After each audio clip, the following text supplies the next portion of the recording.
Halo, assalamualaikum. Waalaikumsalam warahmatullahi wabarakatuh. Sallu ala Nabi Muhammad. Allahumma shalli alaihi. Baik, dari Bapak siapa Pak? Di mana Pak? hamba Allah di Jawa Tengah nih. Ya, silakan Pak. Gini Bu ya, saya mau tanya tentang hadis ya. Yang berbunyi idza matal insanu yanqata amaluhu illa min salasin sadaqatun jariyah aw ilmin yustafa'u bih aw waladin shalih yad'u lah.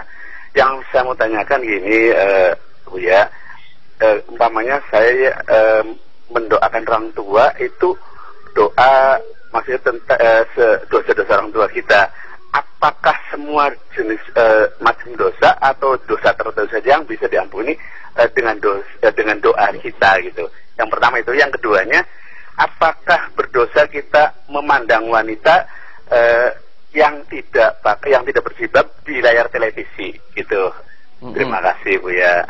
Baik Bu ya, sudah nyimak silakan. Yang pertama adalah kalau kita mendoakan orang tua dan orang lain, misalnya minta semoga Allah mengampuni orang tua kita, itu akan menjadi sebab diampuni dosa-dosa orang tua kita. Dan ingat, dosa itu ada dosa kepada Allah dan dosa kepada manusia. Ingat, kalau dosa kepada Allah inilah yang mudah. Kalau dosa kepada Allah, cukup kita menangis memohon kepada Allah, atau kita doakan orang tua kita semoga diampuni oleh Allah Subhanahu wa Ta'ala. Tapi yang menjadi masalah doa dengan sesama manusia, ini yang berat. Mungkin orang tua punya kesalahan kepada orang, sesama manusia mengambil duitnya dan seterusnya, punya utang dan seterusnya. Maka lihat, tanda bekti kita kepada orang tua tidak cukup berdoa, kita menyelesaikan urusan orang tua, minta maaf, atau kita berbuat baik kepada orang yang pernah disakiti orang tua kita sebagai balasan. Mungkin orang tua kita jahat kepada orang tersebut, karena saya menyesal saya tidak bisa membalas apapun kepada orang tuaku, maka aku akan berbuat baik dengan orang yang pernah dijahiti oleh orang tua kita.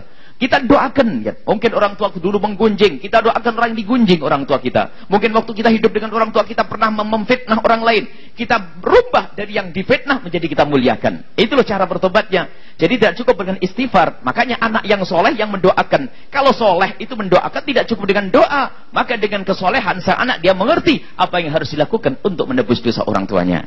Itu jadi doa yang akan diterima oleh Allah berkenaan dengan dosa antara orang tua kita dengan Allah. Adapun dengan sesama manusia, maka hendaknya kita sebagai anak menyambung silaturahmi, meminta maaf atau membayar utang-utangnya, mengembalikan hak-haknya mengembalikan misalnya, atau minta maaf atas kejahatan orang tua kita kepada orang lain. Maka itulah anak yang berbakti. Jadi menyempurnakan perbuatan orang tua kita yang salah menjadi baik dan seterusnya. Ya, baik. Pertanyaan kedua Bu ya, itu tentang melihat wanita tanpa tanpa jilbab.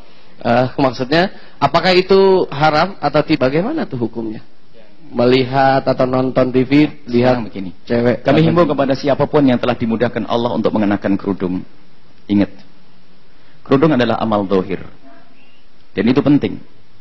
Akan tapi amal batin lebih penting. Hatimu wahai yang sudah pakai kerudung, jangan sekali-kali merendahkan orang yang tidak pakai kerudung. Yang sudah pakai kerudung jangan sekali-kali merendahkan yang tidak pakai kerudung. Kenapa? Kerudungmu adalah amal zahir yang akan dipandang oleh Allah sebagai pahala juga. Tapi batinmu kadang dengan kerudungmu tidak boleh menjadi orang yang hatinya kotor lalu merendahkan. Wah, itu anak yang tidak mau pakai kerudung. Merendahkan orang lain adalah dosa. Merendahkan orang lain adalah dosa. Akan tapi tanda ketulusanmu dalam mengenakan kerudung, maka ketahuilah, kalau Anda melihat orang yang tidak pakai kerudung, terenyuh hati Anda. Lalu Anda mendoakan semoga saudariku, tetanggaku itu segera pakai kerudung. Karena apa? Yang tidak pakai kerudung adalah melakukan satu kesalahan, dosa. Jadi tanda cinta Anda mendoakan, bukan merendahkan. Jadi yang tidak pakai kerudung, awas jangan merendahkan. Yang pakai kerudung jangan merendahkan yang tidak pakai kerudung. Pandang mereka dengan mata kasih dan doakan agar mereka tidak membuka aurat. Doakan agar auratnya hanya untuk pasangannya, hanya untuk suaminya saja. Baik apakah itu rambutnya, lehernya, betisnya atau yang lainnya, hanya untuk suaminya. Itu doa yang sangat mulia. Maka jangan sekali-kali hati kita menjadi kotor. Setiap mandang orang picik, kasihan tuh, dia pakai kerudung, dia pakai kerudung. Itu adalah orang yang pakai kerudung hatinya kotor. Dan yang tidak pakai kerudung, ketahuilah, selagi Anda belum bisa pakai kerudung, awas jangan merendahkan orang yang pakai kerudung, dan jangan merendahkan kerudung. Akan tapi mintalah kepada Allah, ya Allah aku jadikan bersama mereka. Jadi keban ini memohon kepada Allah, dan kirimkan kepadaku kalau Anda seorang wanita, kirimkan kepadaku suami yang bisa memuliakanku dan mencintaiku dan bisa menikmati seluruh yang ada pada diriku, dan diriku hanya untuk dia.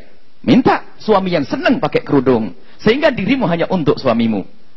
Dirimu bukan untuk diobral untuk orang di pinggir jalan sana, wahai wanita soleha. Dirimu bukan untuk diberikan kepada siapapun, tapi dirimu adalah untuk suamimu, kemuliaan di dunia dengan kemuliaan di akhirat. Kemudian kalau kita berbicara tentang keharaman, ketahuilah jika ada orang melihat aurat adalah dosa yang melihat. Ternyata yang dosa bukan saja yang melihat, yang membuka aurat, yang tidak pakai kerudung juga dosa. Artinya kita tidak ingin di dunia ini ada manusia berdosa. Mana hati kita? Harus kita hidupkan hati kita. Lihat siapapun dari kita, hei yang katanya ustadz, yang katanya ustadzah, yang pernahkah Anda terenyuh di saat Anda melihat orang di pinggir jalan pakai baju setengah badan? Terenyuh lalu Anda menangis minta kepada Allah, ya Allah bantulah dia untuk menutup aurat. Pernah atau tidak? Jangan-jangan kita dengan kesombongan kita karena sudah jago ngaji. Lihat, mereka juga hamba Allah yang perlu pertolongan dari Allah Subhanahu Wa Taala. Maka jangan sekali-kali merendahkan. Tapi hukum jelas bahwasanya melihat sesuatu, melihat aurat hukumnya haram, dan yang membuka aurat hukumnya haram. Semuanya dosa. Semoga Allah mengampuni siapapun yang belum pakai kerudung, dan semoga semua mengampuni siapapun yang pernah melihat aurat. Nah, ini harus perhatikan. Dan ingat, ini kemuliaan. Kemudian bagaimana? Biarpun di dalam gambar sama hukumnya. Karena apa? Nanti kalau dikembangkan ini berbahaya sekali. Fani fatwa cikisan, gambarkan bukan sesungguhnya. Kalau bukan sesungguhnya tidak haram. Sehingga mengembang, melihat gambar porno juga nggak apa-apa. Musibah ini. Gambar adalah sama hukumnya. Karena apa? Bukan zatnya gambar, akan tapi pengaruh gambar kepada hati kita. Lihat, melihat orang pakai ini, badannya dan sebagainya diamati. Kadang malah lebih bebas kalau melihat gambar. Nggak ada yang dilihat nggak akan curiga ya. Kalau kita lihat gambar, mohon maaf gambar telanjang, dia tidak akan malu dengan kita, gambarnya sudah telanjang. Tapi kalau orang telanjang dilihat mungkin masih malu, karena gambar telanjang sudah tidak malu dilihat, tidak akan protes dilihat, maka kita bisa bebas mengamatinya sehingga bangkit syahwat, sehingga melakukan keharaman. Jadi tetap haram. Tapi ingat, kalau kita tahu haram bukan tugas kita merendahkan yang melakukan keharaman, kita doakan dengan kemuliaan. Semoga Allah mengampuni. Semoga wanita-wanita solehah yang mendengar suara ini, yang belum pakai kerudung, yang menyaksikan asyik, semoga akan menutup auratnya dan hanya diperlihatkan untuk kekasihnya, suaminya saja.